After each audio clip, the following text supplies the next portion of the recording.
নিয়ে নিয়েছি 200 গ্রাম চিংড়ি মাছ, একটা আলু কুচিয়ে নিয়েছি, কয়েকটা কাঁচা লঙ্কা চিড়ে নিয়েছি, পেঁয়াজ কুচিয়ে নিয়েছি, নুন নিয়ে নিয়েছি, এই সাদা সর্ষে 1 চামচ, কালো সর্ষে 1 চামচ পেস্ট করে নিয়েছি, কাঁচা লঙ্কা কয়েক কোয়া রসুন আর একটা গোটা পেঁয়াজ পেস্ট করে নিয়েছি, ধনেপাতা কুচি নিয়ে নিয়েছি, লঙ্কার গুঁড়ো নিয়ে নিয়েছি আর নিয়ে নিয়েছি হলুদ গুঁড়ো।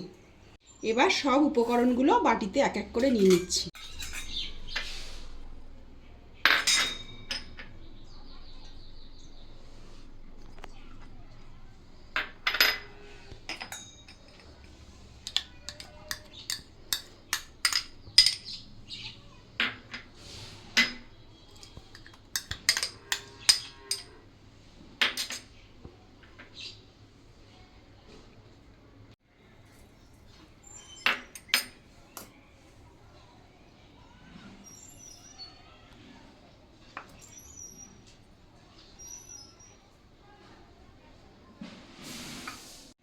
এবার কাঁচা সর্ষের তেল দিয়ে মেখে নেব।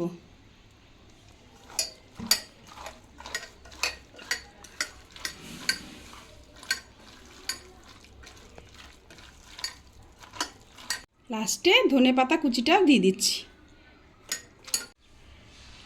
লাস্টে মশলার বাটি ধোয়া জলটা একটু দিয়ে দিচ্ছি। এবার উপর থেকে আরেকটু কাঁচা সর্ষের তেল দিয়ে দিলাম। এইবার গ্যাস জ্বালিয়ে গ্যাসে বসিয়ে দিচ্ছি। হাই ফ্লেমে গ্যাস রেখে এবার ঢেকে দিচ্ছি।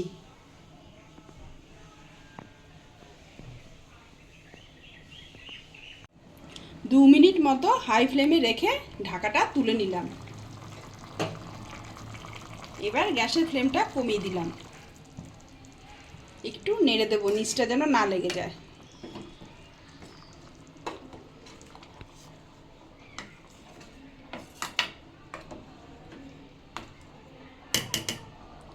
আবার গ্যাসের ফ্লেমটা লো টু মিডিয়ামে রেখে ঢেকে দিলাম।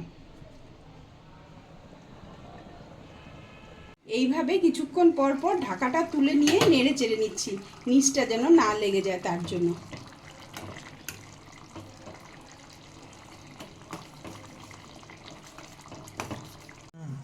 শাশুড়ি মায়ের কাছ থেকে শেখা এই চিংড়ি মাছের বাটি চচ্চড়িটা 15 মিনিট টাইম লাগে এটা হতে। তৈরি হয়ে গেল স্বাদের চিংড়ি মাছের বাটি চচ্চড়ি। এইবার নামিয়ে নেব।